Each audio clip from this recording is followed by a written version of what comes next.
of the sheriff, but I didn't shoot no deputy. Oh no, oh. Saudações, companheiros. Meu nome é Wander, hoje eu estou aqui com o José Fernando. Saudações, companheiros. Esse é mais um episódio do RevoluCast. Nele nós vamos vamos fazer uma análise de conjuntura, vamos falar sobre algumas coisas que aconteceram, que tiveram relevância aí no último período.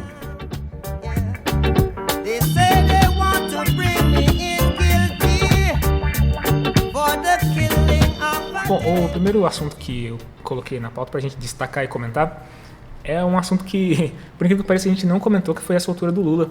Eu acho importante porque agora ela está repercutindo um pouco. E recentemente eu vi um post no Facebook de um dos grupos de política que eu faço parte. Aí estava comparando os protestos no mundo, né, falando da recente greve francesa, que é a mais importante, e fazendo a mesma pergunta idiota que sempre fazem quando comparam o Brasil com outros países, né? Por que no Brasil não está tendo essa movimentação, se nos outros países todos houveram manifestações contra, principalmente na França, que é contra a Previdência, né? Então tem uma comparação muito direta. E aí no post, olha qual que era a resposta para esse problema. É que no Brasil o pessoal se concentrou muito tempo gritando pela liberdade do Lula. Ah, sim. Isso é inevitável, essa conclusão, que vem de setores da esquerda que querem uma conciliação com o governo Bolsonaro, né? Uhum. Eles querem virar a página do golpe, continuar como se nada tivesse acontecido e como se tivesse o governo de plantão seguindo o rigor de uma democracia normal. Fato que não é fato isso aí, por uma série de coisas que vem acontecendo, e é falsa a alegação de que a esquerda se aglutinou toda em volta do Fora Lula. Foi uma boa parte da esquerda mesmo. Alguns setores mais à esquerda do PT, né? Partidos menores, mas muito aguerridos, participaram disso. Outras organizações tomaram essa postura, mas a maioria deles não se policiava ao falar sobre a liberdade do Lula, tudo para não ir contra a luta contra a corrupção, esse tipo de coisa aí, né? E a luta e a liberdade do Lula, como está se mostrando hoje, ela era peça fundamental para o segmento da luta contra o golpe em geral. Eu acho que a gente está se avizinhando aí para o final do ano e tem muita gente que ainda não percebeu o que está em jogo, não conseguiu analisar o que está acontecendo. E a gente repetiu isso durante todo o ano, né? Que, de fato, existe um movimento golpista que visa retirar os direitos dos trabalhadores, impor uma agenda neoliberal no país, e para isso eles precisam tolher a esquerda, eles precisam fazer uma campanha mesmo para impedir que a população se erga, que a população se coloque contra o projeto que eles estão impondo. Então, assim, tá tudo relacionado. A gente vê o massacre que ocorreu em Paraisópolis, que também está na pauta, eu coloquei, já vou trazer para a discussão, porque faz parte disso tudo. Mas a gente já citou isso daqui. A gente já falou que a polícia militar ela cumpre um papel muito específico no regime burguês, que é o de impedir as massas de se mobilizar, de colocar pressão, de fazer terrorismo. Matar pessoas em Paraisópolis, como eles fizeram, é parte dessa agenda. Eles colocam o medo, o terror na população através disso. A polícia nada mais é do que um braço da burguesia para fazer com que a população não se mobilize, não se coloque contra. As contradições, como a gente já assinalou aqui durante os episódios sobre o marxismo, as contradições entre capitalismo e a vontade popular são enormes. Não tem como conciliar. Eles não são conciliáveis, né? É impossível. O que o capitalista quer depende de tirar isso dos trabalhadores. Então, como é que você vai conciliar essas duas coisas? Não tem como. Então, você coloca a polícia, o exército, as instituições todas, o judiciário, em favor de impedir que a população se erga. Se houver a possibilidade de se levantar, a população vai se levantar. Essa é a questão. E a polícia, então, cumpre esse papel fundamental, que não é a defesa da propriedade, é a defesa do bem-estar da sociedade, a tão falada segurança pública, que agora tem partidos de esquerda que estão desposando essa ideia, que estão gostando disso aí, né? Segurança pública nada mais é do que aconteceu em Paraisópolis, aquilo lá que é segurança pública, na letra da lei, etc. e tal. Não tem como você querer que a PM, por exemplo, se democratize. Isso é uma bobagem. Eles pedem, às vezes, a desmilitarização da polícia militar. Existem órgãos de repressão como as guardas municipais, a Polícia Civil, a própria Polícia Federal, esse tipo de coisa, não são militarizados, mas são grupos com contornos nítidos, fascistas, altamente equipadas para reprimir. Então, a desmilitarização, não só ela não é a solução do problema, como ela é parte do problema, porque você desmobiliza o movimento que tinha que ser pela dissolução dessa força profundamente assassina em função de uma retórica. O que é isso aí? Então, você desmilitariza. São os mesmos quadros. Eles vão ter uma patente lá, só que vai continuar cumprindo o mesmo papel, senão vai fazer o que com esse órgão aí? Sim, no meio da confusão política, o pessoal acaba muitas vezes aderindo a essas pautas porque não vê solução, né? Então o pessoal fala, mas então, sem polícia, como é que eu vou garantir a segurança dos meus filhos e a segurança da minha família? Isso vindo de um cidadão de classe média, né? Geralmente o pessoal que está na favela não tem essa visão, porque sabe que a polícia só aparece lá mesmo para reprimir. Mas o cara que tem um carro, que tem uma casa, alguma coisa assim, ele tem um apego material pelas coisas que ele conseguiu, a duras penas, conquistar, né? Ele acredita que a polícia vai fazer a salvaguarda dessas coisas, o que é totalmente falso. Não, esse é um efeito colateral que a polícia pode até exercer. Né? Basta você precisar da força policial, você vê que não há efetividade. Eles podem resolver um ou outro caso particular, uma coisa aqui, recuperou lá um carro, uma coisa, só que não é a função primordial. A função primordial é uma força repressiva. Esse combate ao crime que eles fazem, isso é repressão da pobreza, e eles sabem que o negócio é um barril de pólvora. Então eles têm que sempre deixar a pessoa no chão para que ela não se levante, né? Sim, e eu acho que a gente fecha esse assunto já apontando para a solução, que a gente sempre fala aqui. Sem polícia militar, quem é que faz a defesa do povo? O próprio povo. A autodefesa é uma possibilidade, existe em vários países. O pessoal é capaz de fazer isso, de se organizar em forma de milícia. E armado ou mesmo desarmado, assim, desarmado que eu digo no sentido sem revólveres, mas com um aparato de segurança, de vigilância, o próprio povo pode cuidar de si próprio. É possível isso. Evidentemente que o melhor era que as pessoas tivessem a possibilidade de se defender ao máximo, né? Mas era assim, numa sociedade que ela seja de fato democrática, o próprio povo faz a gestão da sua própria segurança, seja ela por bairros, setores, locais de trabalho, tudo, não sei. Como que isso aí a gente nem pode ficar especulando, porque isso aqui não é futurologia, você precisaria de dados de fatos concretos para que você fizesse uma projeção do que seria essa autodefesa, mas assim...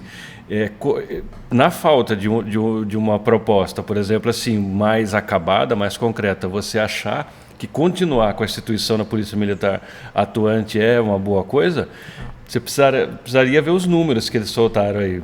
Em números conservadores, a polícia já matou 700 pessoas esse ano. Qual polícia? A Polícia Militar. 700? Eu acho que foram mais, hein? Então, isso aí é número assustador. Sim. Isso aí parece acho que é num estado só. Não, eles matam muito mais gente. Assim, aí é número de guerra. E daí eles vão falar, não, isso era bandido, você que tem tanto bandido assim. Não, teria que parar para pensar. A gente sempre fala mesmo que seja bandido, não existe essa possibilidade. Então, no Código Penal brasileiro, na Constituição, não existe a execução. Você tem que levar o cara... Vamos supor que o mundo funciona super bem aqui, as instituições são azeitadas. O cara lá faz a busca e apreensão, ele leva o criminoso... para ter um julgamento, ele tem um julgamento lá isento e depois ele vai ser absolvido ou vai ser culpado. Isso aí não acontece. O policial é o cara que busca, é o cara que julga e é o cara que executa a sentença, que geralmente é morte para o pessoal periférico. Recomendo aquele livro lá que eu esqueci o nome do Caco Barcelos. Rota 66. Rota 66. Como Nascem os Monstros. Sim. São livros excelentes que mostram como sobre o que é a PM. São falados por caras que... O Caco Barcelos não é um jornalista investigativo, mas o outro cara é escrito por um PM, inclusive. Uhum. Não, eu já conversei com PMs que eu conheci, e é muito engraçado que tem uma fala de um deles que eu sempre levo comigo. O cara falou, velho, eu trabalho para impedir violência doméstica, quando existe, né? E para reprimir traficante de droga, que eu sei que não é que não é relevante, né? O meu trabalho, 90% é isso. Os outros 10% é repressão direcionada. Os caras chegam e falam assim, você tem que reprimir tal pessoa, tal movimento, você tem que impedir esse pessoal de... Então o cara, ele sabia que ele funcionava como um cão de guarda da burguesia. Ele tinha total noção disso. A questão é que, e é importante dizer isso também, a gente não está aqui atacando pessoas em particular, Não, nem PMs em interessa. particular. Eu conheço alguns, e eu sei que os caras também estão na merda. Só que assim, eles estão compactuando com uma instituição sanguinária, uma instituição que deveria desaparecer. Então também não vou fazer que nem o Marcelo Freixo ficar abraçando PM Não dá, né? no Rio de Janeiro. Os caras estão fudidos, mas estão fudendo a sociedade ao mesmo tempo, né? Então, Até porque no interior pode até ser, mas assim, em grandes capitais, os caras que fazem parte dessa corporação, eles são imbuídos dessa ideologia até o talo. Por exemplo, a não ser que você concorde, seja muito afiliado a esse tipo de ponto de vista, você não vai conseguir ter amizade com um cara assim. Né? Eles são... não estou dizendo aqui de bondade ou maldade, os caras têm uma certa linha de raciocínio e é ali que vai... tem uma cultura que ele prospera, né? Tem uma cultura dentro da corporação que é a cultura de combate, né? Aquele policial que é do MBL, que sempre está dando azia. Eu esqueci o nome dele aqui. É um fortão? É. Nossa, Ele é cara afiliado ao MBL e é PM também. vai cortar cana ainda. Aquilo lá, ele é o estereótipo do negócio. Vamos supor, você tem um cara lá que é mais democrático, um cara legalista mesmo, você é o ponto fora da curva. Ele vai sofrer bullying, já tem aquele policial... Ou ele sai da polícia. Aqueles policiais civis lá que são policiais antifascistas, os caras odeiam eles fazem um máximo de pressão para que aquela organização desapareça de dentro da polícia, porque realmente não faz parte da polícia ser antifascista. Não tem nenhum sentido, é uma contradição dentro da própria corporação. Então eles existem, tudo bem, é legal a iniciativa, mas o ideal é que eles saíssem de lá urgentemente e ajudassem a organizar a defesa popular, já que eles são especialistas, têm Treinamento e tal. e tal. I planted a seed. He said, kill it before it. Vamos voltar para o episódio de Paraisópolis, porque eu escrevi um texto sobre o episódio. Muito Logo bom, depois- aliás, eu recomendo a leitura, que é excepcional. Até se ele esmiuça aí no detalhe o problema lá. Logo depois que ocorreu o fato, eu estava assistindo o Bacurau, que acabou de ser lançado em torrent, né? Ele foi lançado no cinema, mas quem não pôde ver no cinema viu em torrent. E aí eu assisti o filme e logo me veio na cabeça que não existe mais solução para o que acontece em Paraisópolis. Eu estava vendo o Dória dando suas tradicionais declarações.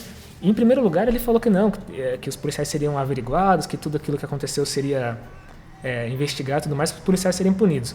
Depois ele mudou o discurso, ele falou que não aconteceu nada, que os policiais estavam certos e saiu em defesa da polícia. O que mostra, pessoal, com detalhes assim do comportamento, quem analisa, quem presta atenção, é que o Dória, apesar daquela capa de playboy, que empreendedor, que eu detesto aquele Ele é negócio. só um cara de direita, né? Não Ele é só um não é cara fascista. Não é fascista, o cara é super fascista. Ele é adepto dessa ideologia mesmo. No começo Ele é um bolsonarista, também. embora agora ele queira se desvincular. No começo do mandato ele falou que a polícia dele ia atirar pra matar quando aparecessem os bandidos. Aí no texto eu escrevi assim, mas como é que a polícia sabe quem é bandido e quem não é? A polícia não sabe, essa distinção aí é feita com base assim, na cor da pele, no lugar onde a pessoa tá. Exatamente. Se um ricaço é pego num carro de luxo com 1 tonelada de cocaína no carro, Isso pelas leis vigentes, é um total bandido, né? seria um bandido. Aí o pessoal olha e fala, não, talvez ele esteja só transportando. Aí ele fala, aí sai na notícia assim, jovem é pego com entorpecentes. Estudante. É estudante, né? Se a mesma coisa acontece na favela, maluco, não tem nem diálogo. O cara vai ser executado. Traficante Traficante de alta periculosidade, né? Então, essas coisas dão os contornos do que exatamente é o fascismo. O fascismo é uma luta contra a população trabalhadora. É uma forma de oprimir. e sua organização, né? Exatamente. Em sindicatos e organizações e partidos. Qualquer um que se alinhe a essa ideologia é um fascista. Então a gente não pode usar o termo à toa, mas também a gente tem que reparar o pessoal que veste uma camisa rosa, aqueles abadá de... aquela foto do Dória ridícula, cara. Muito, muito idiota. Um abadá de carnaval, todo maquiado e plastificado, e se passa por bom moço, por pessoa de... Que ele é só um cara conservador, ele teria ele é liberal nos costumes. na economia e tudo mais, mas não tem nada a ver isso aí. Ele é um cara um fascista de pura cepa. Sim. Ele é igual o Witzel. E exatamente o que eles estão criminalizando também, que é o caso de Paraisópolis, que foi o caso do baile funk, é outro aspecto da classe trabalhadora que está aí vigente. O pessoal gosta de funk, é um aspecto da É cultura uma importante. expressão da juventude periférica, principalmente. Embora ela penetre outras camadas em outros setores sociais, o funk, esse movimento, ele é oriundo das favelas, principalmente das favelas cariocas. Sim.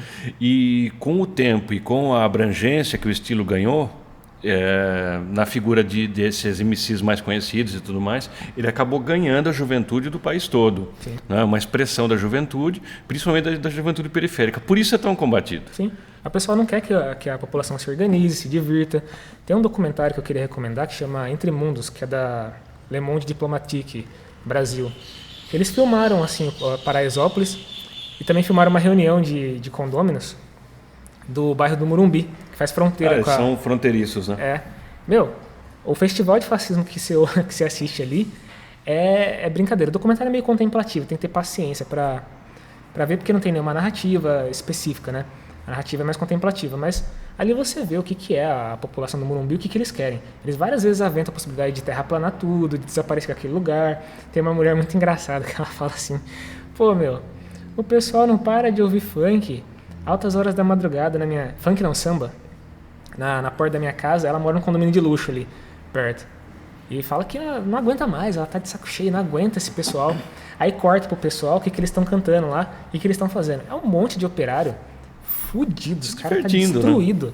No único momento de lazer que eles têm, eles estão ali tocando samba. Porque eles não têm... Aí entrando numa questão mais sociológica, até acadêmica, eles não têm acesso à cidade, embora estejam nela. É feita uma gentrificação. Né?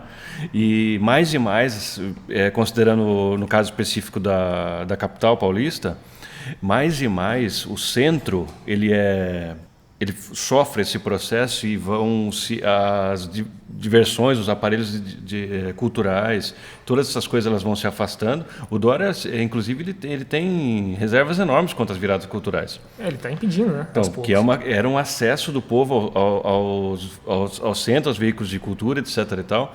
Então, essa gente, eles são humanos também. O pessoal não gosta de acreditar nisso aí, mas eles são igualzinhos aos outros. Sim. Eles querem divertir, eles querem namorar, eles querem ter uma vida, eles querem ter amigos, conversar, entendeu? Então, o pessoal se junta ali nos bailes funk, nas rodas de sambas, nos bares das favelas. Mas como a aglomeração de povo, de gente, da classe trabalhadora é perigosa, do ponto de vista de uma possível, dali surgir uma organização um pouco mais consciente, a polícia tem que matar no ninho. Sim. É sempre assim. Tanto que, assim, aproveitando esse gancho, uma coisa muito popular no Brasil, o futebol, que é o esporte mais popular do país e é uma paixão nacional. O processo das arenas, o processo da europeização do futebol com o VAR, por exemplo, Sim. E todas essas coisas são medidas para tirar o futebol do povo. Já O povo não existe. tem acesso mais ao estádio. Você vai lá ver, por exemplo, o Corinthians é um time popular, time do povo, nasceu de operários. O time vai disputar a Libertadores agora em 2020. Eu duvido que um corintiano da favela tenha dinheiro para ir ver o time dele jogar na Libertadores. Custa milão, 700 conto, mais barato se tiver. Essa coisa do futebol, ela retrata bem mesmo o que é a exclusão social, como ela opera. Porque assim, futebol, desde que nasceu, era uma coisa popular. Aí você vai assistir o futebol. Aí tem uma porra de um VAR. É um negócio que veio da Europa. Você tem aquela porra daqueles pontos corridos. Judicialização do futebol. Eu sei que não é ponto comum aqui, se é a favor dos pontos corridos, mas eu detesto aquela porra. Aí judicialização. Derrubaram a Portuguesa, destruíram a Portuguesa com o tapetão do Fluminense. Um time de tradição, um time operário, aliás. Sim. Ali da região do Canindé, em São Paulo. Estão acabando com o futebol. E assim, aí aparece, por exemplo, um jogador bom, que é cultuado, como o Neymar. O cara vai lá, começa a jogar bem, cara, a imprensa destrói Ele é destruído, ele é atacado, ele não vale nada. Sim. Tem um jogador sueco, um atacante, o Zlatan Ibrahimovic, que ele é um cara muito fanfarrão, ele é um cara engraçado, até ele dá umas... claro, que é para fazer o marketing dele, umas tiradas arrogantes e tal, uma coisa assim. E ele falou que tinha dado para valer uma voadora num zagueiro dentro de Milão quando ele jogava na Itália. Se o Neymar dá uma declaração dessa, assassino, olha só a índole desse menino, o cara não aconteceu nada. Todo mundo riu, entendeu a piada que ele fez porque ele é sueco, porque ele é europeu. Então. Se o Neymar falar isso aí, meu Deus, Neymar não pode driblar ninguém mais. Exatamente, o futebol brasileiro, na essência é isso. E os caras são contra o drible. Eles falam que isso não é futebol. Tem que ser um futebol objetivo, quadrado. Meu, Igual os alemães, né? Parece máquina jogando bola. Você não tem mais aqui é a pátria do Garrincha. Ninguém vai seguir esse negócio aí.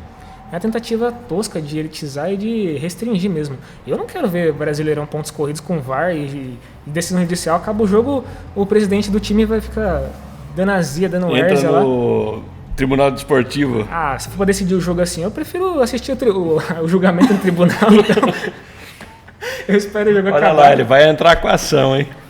Foi deferida lá, daí comemora como se fosse um gol, né? Não? Tá rebaixado no tapetão. Muito bom. Ai, caralho. And so,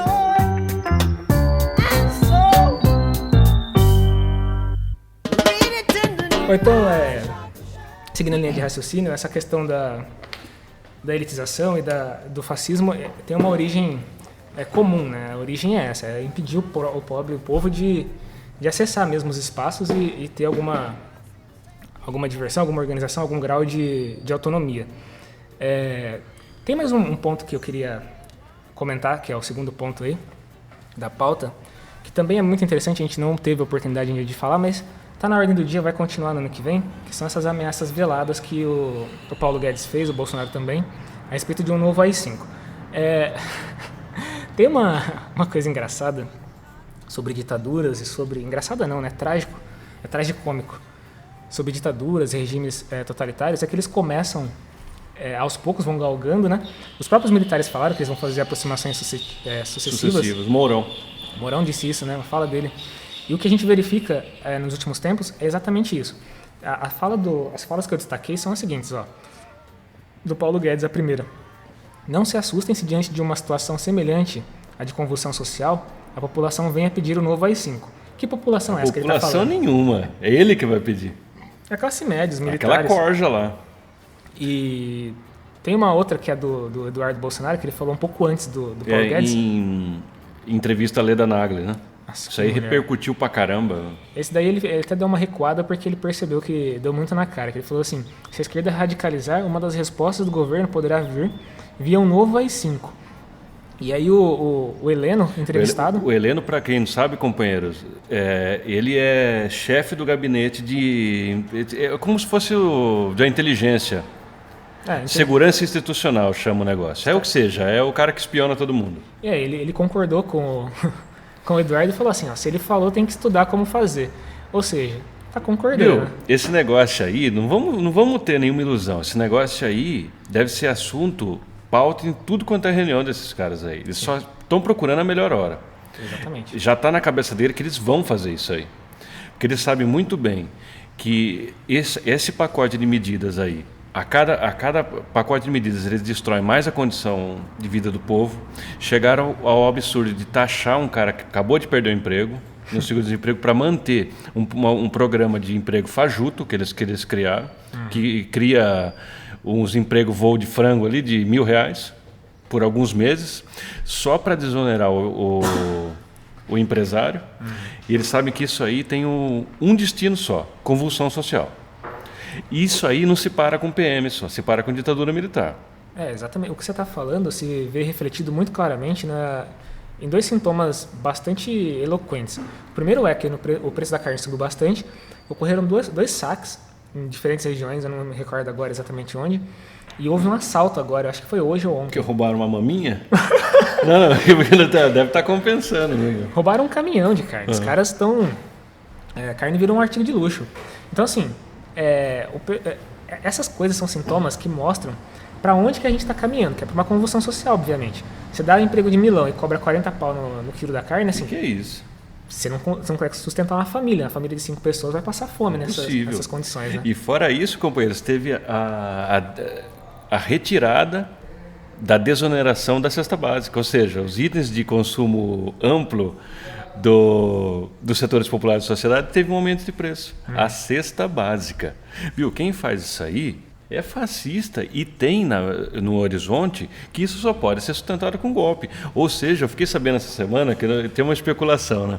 Deve ser uma piada, mas é muito bem-vinda. Diz que o Paulo Guedes carrega na carteira um santinho do Pinochet. Mas é bem propício mesmo. Pode ser que sim. O Pinochet só conseguiu fazer com que os Chicago Boys conseguissem fazer aquelas barbaridades que eles faziam lá diante de uma ditadura das mais sangrentas que o Cone Sul já viu. Não, e a gente só... Existe uma solução para isso daí, que é o combate direto.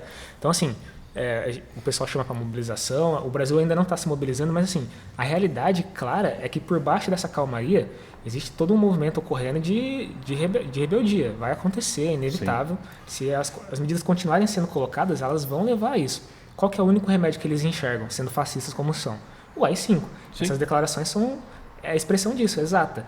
Eles não querem abrir mão da agenda, que é neoliberal mesmo, é para esmagar a população, e a população vai se levantar contra isso. Esse pacote de medidas antipopular, ele não se sustenta, porque ele é uma exigência do imperialismo.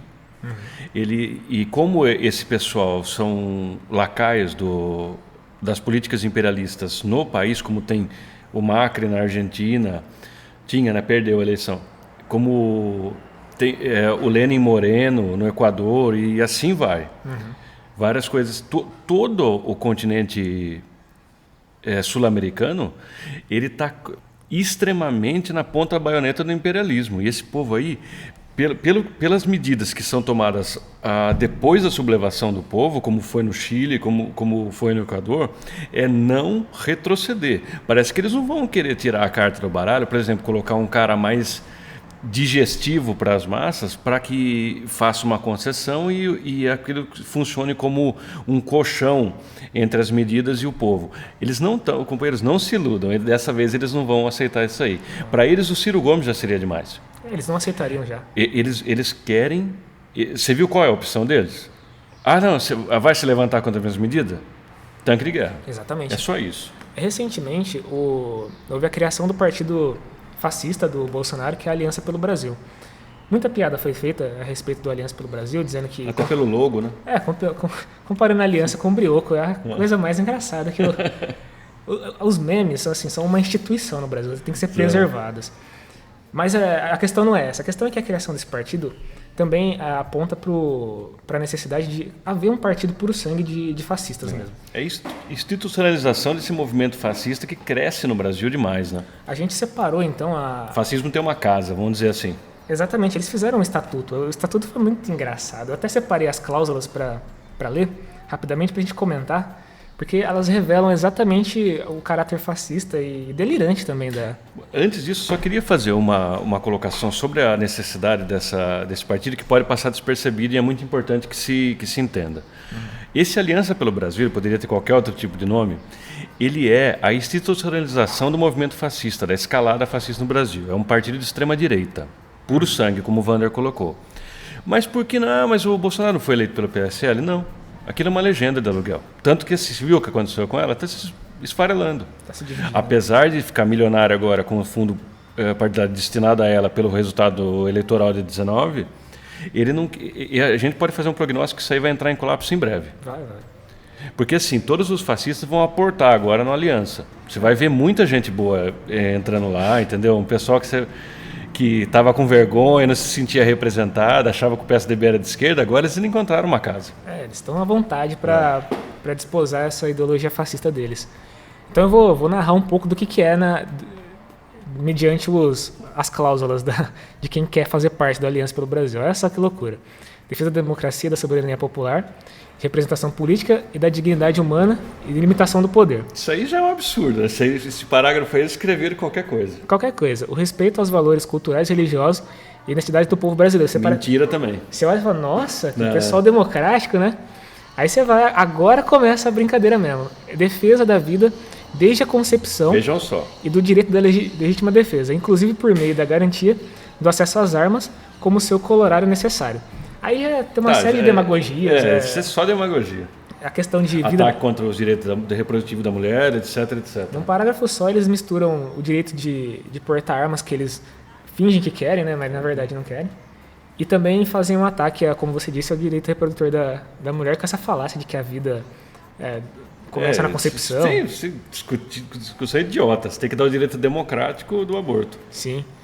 Aí tem mais um parágrafo. A proteção da infância, de combate a qualquer ideologia que busque a erotização das crianças ou desvirtuamento de sua condição natural e da formação de sua personalidade. Aí já começou a sessão papel alumínio do programa partidário, né? Vai entrar o Escola Sem Partido, essas loucuras aí. Combate ao crime ali, ó. Combate ao crime, garantia da ordem social, moral e jurídica. Quem que garante a ordem moral? O que é moral? Isso é uma discussão Lava milenar. Jato? Isso aí, na verdade, esse negócio aí é um amontoado de porcaria que ele tem como função aglomerar os fascistas e institucionalizar isso aí. Companheiros, é o seguinte, houve uma perda do arquivo no final onde a gente ia concluir a análise do Aliança pelo Brasil e passar alguns recados. Então a gente vai deixar isso para o próximo episódio. A gente agradece quem ouviu até aqui e a gente se vê na próxima, beleza? Falou! I shot the sheriff.